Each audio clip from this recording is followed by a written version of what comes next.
Hello and welcome to Meaningful Mondays with me, Rashmi Shetty, a space where I share my life lessons.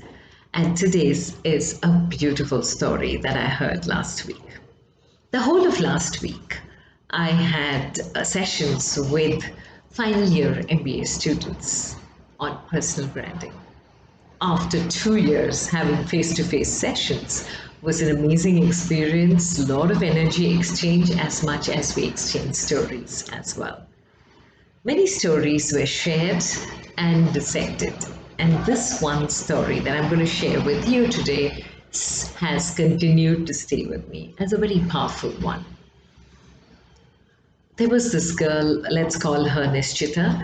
Nischita is a very bright young 22-year-old, and she shared the story of her life when she was about 15 years old.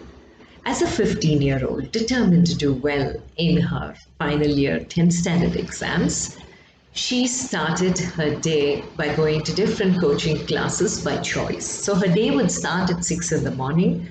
After the class, she would go to school, spend the whole day in school, then continue with a couple of other classes, and then go home. So she would reach home by 8 in the evening, which means she left home by 5:45 in the morning and would reach home by 8:30 in the evening.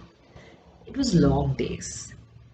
But since school marks actually don't matter, she didn't perform very well in school, but she kept assimilating all her studies to perform where it mattered, the board exams.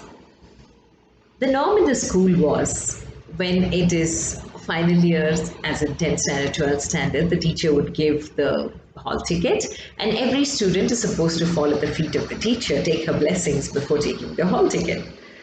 And so all girls were in line and they were falling at the teacher's feet. She was blessing them and giving them the hall ticket.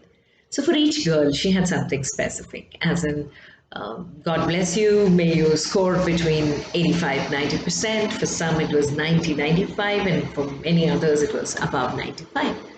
So Nishita was super excited as to what her wish would be.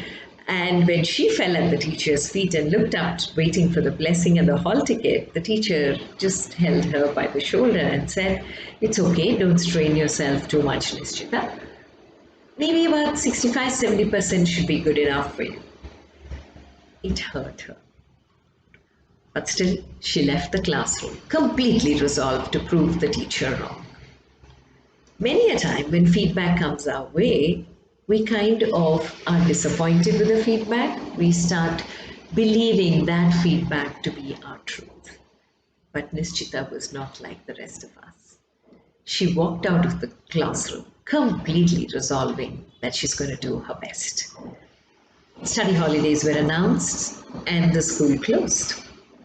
She went ahead, put in her best, studied, faced the exams. When results came, she emerged as one of the toppers.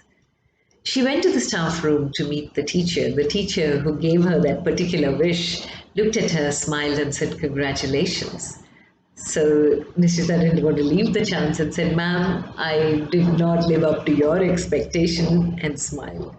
And the teacher immediately responded by saying, "I'm sorry, Nishita, I underestimated you."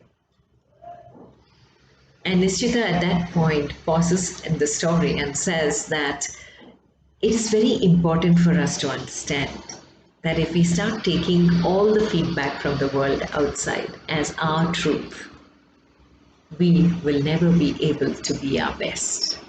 It's their truth, let it be their truth. And for me, she defined what confidence meant. Because confidence is not they will like me. Confidence is it's okay, I'm fine, even if they don't. At the moment this attitude shift happens, there's a lot we can get out of the opportunity that life throws at us. Has somebody challenged you with a feedback of under expectation and you surprised both yourself and the person? Do share, I'd love to know. Have a meaningful, purposeful week ahead. Stay safe, stay blessed.